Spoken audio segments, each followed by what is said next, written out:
So hi, I'm Stephanie Marquesano, and I founded an organization called the Harris Project after my 19-year-old son Harris died by accidental overdose in 2013. Harris had something called co-occurring disorders, which nobody really ever talks about or really has ever heard of. And when he died, and I'll talk about how he died and what happened in a little bit, but when he died, I thought Harris had something and it had a name. And how is it that young people are dying of something that nobody's ever heard of, and it's not really out there, and what could I do to make a difference? I'll start with Harris. So my son Harris was diagnosed with an anxiety disorder when he was 3 years old and ADHD when he was in 8th grade. The first substance that he turned to self-medicate with was marijuana when he was in middle school. If you look up anxiety, young men, and marijuana use, what you might see is a link to psychosis. Harris's behavior when he was in 8th grade was really off the charts. He was seeing a psychologist, and the psychologist never told us that Harris was smoking marijuana.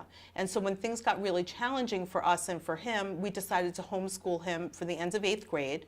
We switched psychologists, switched psychiatrists, and things went really well for Harris. He went back to living the typical suburban life. We live in Ardsley, and we thought things were good. In 10th grade, he stopped seeing the therapist that he was seeing because he was feeling fine, continued to take medication, was playing soccer, was all league and all section, and we really felt like things were in a really good place.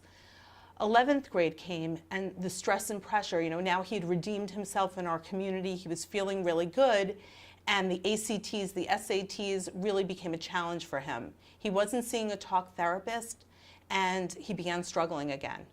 And it just so happened that he went to a party, took prescription pills that were available, and what I say at this point is it was basically the game over for us, because by the time he was in 12th grade, the day after the St. Patrick's Day parade, Harris went into a rehabilitation program for the first time. And that's when we started hearing about co-occurring disorders, the relationship between mental health and substance misuse and addiction. Before that, we really didn't understand what was going on and why he was being challenged this way. And every program that he went into after that, he was in 4 inpatient programs, 2 outpatient programs. They all said that they treat co-occurring disorders. And so we thought he has something, they treat it, so we'll be good. And when Harris died by accidental overdose in October of 2013, all I kept thinking was, they said that he had something and it was treatable, and I don't understand what went wrong. Mm-hmm. So Harris died on a Wednesday, and his funeral was on Sunday. And between Wednesday and Sunday, I created the Harris Project at my kitchen table. I knew that I wanted to do something for people with co-occurring disorders, and I wanted to raise awareness about what it is and what the connection was between mental health and substance misuse and addiction. So, you sit at a table and you start doing the work and you start doing research, because I needed to understand what was wrong with the system, how was it that his needs weren't met. And for me, what I found out fairly quickly was, so between 1 in 4 and 1 in 5 of American teenagers, 13 to 18, have a mental health disorder with severe impact in a given year. 50% of all mental health disorders arise by the age of 14. 75% by the age of 24. So that window, those teen years into college, is when mental health disorders arise. 70% of all of those who misuse substances have co-occurring disorders. So understanding that connection was critical for me. So one of the first things I wanted to do was prevention programming. I wanted young people to understand the link so that they could get help and support for a mental health issue that might be emerging. And even if they didn't have a mental health disorder, that they would actually understand the relationship and what could happen to the brain even if you didn't have a pre-existing mental health disorder. Because people ask all the time, which comes first, the mental health piece or the substance use piece? And I say particularly with the developing brain, your brain isn't fully developed until you're 25. If you've got a pre-existing mental health disorder, substance use is only going to sort of mess up the chemicals even more and create more challenges. But if you had nothing going on, the changes in your brain that come from just using substances are fairly significant. So even if you had a sports injury and you were prescribed opioids, you need to be an empowered consumer to understand the questions to ask, how quickly you can get addicted, what you should do differently if you get your wisdom teeth removed. And then for some kids, they just think, well, it's the weekends, I'm going to cut loose, it's been a stressful week. Understanding even the impact on their brains if they just do things like drink and smoke marijuana on the weekends. So the prevention piece took off in ways that I never imagined. Greenwich High School started the first club called C.O.D.A, Co-Occurring Disorders Awareness. I mean, you think about it. Before we started, nobody was talking about it. Now high school and college students are talking about it. So C.O.D.A started in Greenwich last year. And then very quickly, Student Assistance Services in Westchester decided that they wanted to do a pilot program in Westchester. So last year we piloted in Westchester with 15 public high schools. They all celebrated Co-Occurring Disorder Awareness Week. So when you have a child that dies, and it's a disorder that nobody's ever heard of, you pick the day you want to celebrate and the weeks you want to build around it. So Harris's birthday was April 8th. And so Co-Occurring Disorder Day is April 8th, and the 2 weeks surrounding it are Co-Occurring Disorder Awareness Weeks. That went so well that the county partnered with us, and we did a Youth Leadership Summit in October of 2017. 38 of our 49 high schools sent students to start doing this work around co-occurring disorders. And then it went the next step this year, because this year all 49 Westchester Public High Schools got C.O.D.A Week celebration boxes with all the different things that are sort of out here, and daily announcements. Our new themes are hashtag C.O.D.A Connects, hashtag Be the Link, because what we want our young people to realize is they are the first best opportunity. If young people start talking to each other about how they're feeling, then you can change outcomes. If you know what the resources are, who you would go to if you're struggling, or if one of your friends are struggling, you can actually be the link and make that happen. So the overarching theme for C.O.D.A is changing outcomes, is making mental health, when I speak to adults, we talk about ending stigma. With young people, it's really about, let's not worry about ending stigma. Let's start talking about how we're feeling, which has been really great, because to end something before you do something seems like a wasted step. And then, where do you go if you want to talk about it? Who are the people that you should see? And if you're seeing somebody and you're not feeling better, to know that it's okay to switch. Only with mental health do we think, if I don't feel better, I need to see somebody, it's my fault. It might be that the professional you're seeing isn't using the right treatment protocols. So all of these things are conversations that are happening that never happened before. And then seeing where substances fit in. Because Friday night the party comes and you have a friend and you notice that they drink a lot, and people laugh and they think it's funny, and maybe they take pictures and put it on social media, and I think, well, who do you want to be in that story? Do you want to be the person that laughs, or the person that says, I notice that you drink a lot when we go out, and I'm concerned. Maybe we won't drink tonight at all, and if you're not feeling comfortable, I'll leave with you and we'll talk about what's going on. So those simple steps are things that you can do. The other great thing about C.O.D.A is the goal is that everybody in the school community is involved. So typically in high school and college campuses, kids that are interested in a topic, they join together and they form a club. C.O.D.A is something that's designed to resonate everywhere. Your athletes, the drama club, the alternative kids, the outliers, everybody should walk past a table and see somebody that could potentially be them sitting at the other side with a smile ready to greet you. Because schools already have clubs that address mental health or substance use, so the goal is not to force you to change it and do it, our way. The goal is to kind of include this conversation everywhere. But one of the most exciting things that happened was New Rochelle High School started a C.O.D.A club. I had presented to them last spring. They set up a table at their student activity fair in the fall, and 200 students signed up for their C.O.D.A club. They started doing activities and programs. They brought in former students who had parents that might have died by overdose. I nominated them for the Volunteer New York Youth Leadership Award. And then I got an email telling me, congratulations, Stephanie, you and the New Rochelle C.O.D.A Club have won the Volunteer New York Award in Education and Literacy. So what happened was I nominated the New Rochelle C.O.D.A Club and somebody nominated me.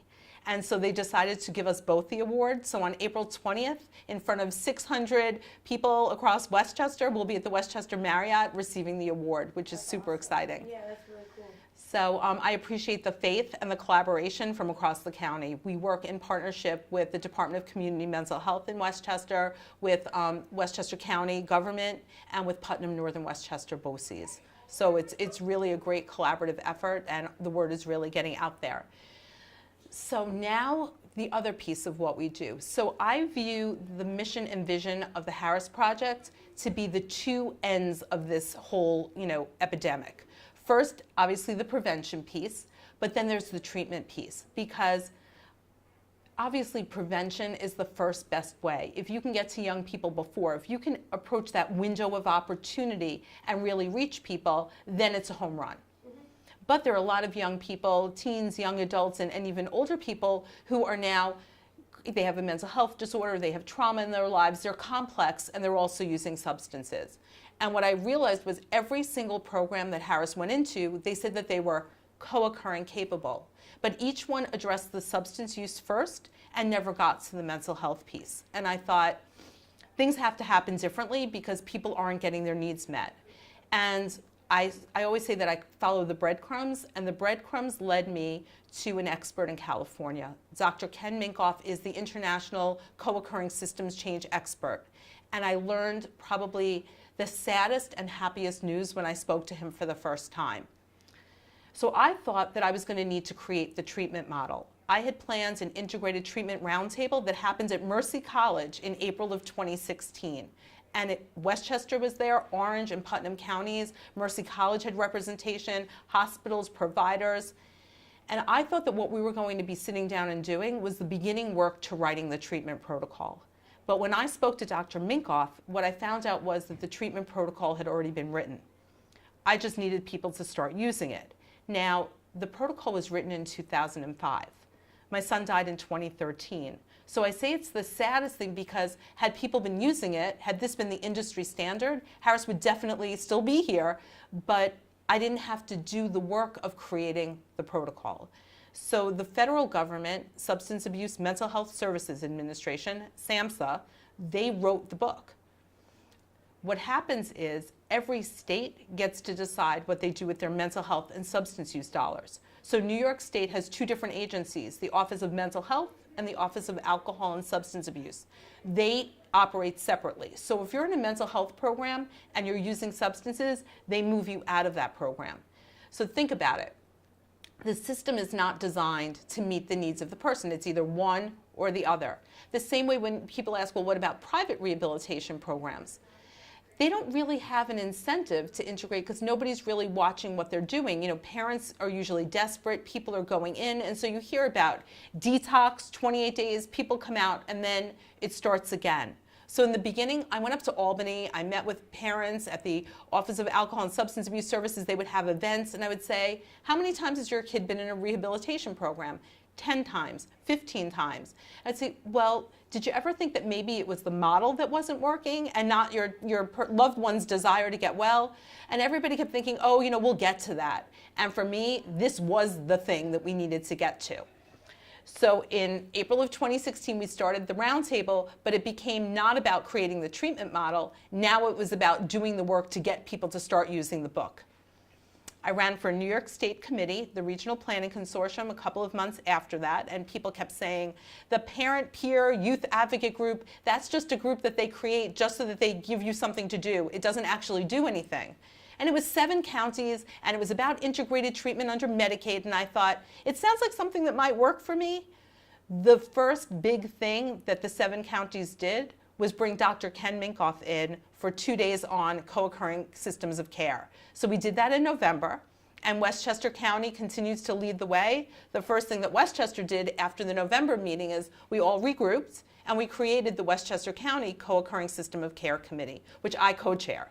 So here I am, a non-professional, a mom, with a real belief that if treatment were integrated, our loved ones would be saved, and it's happening.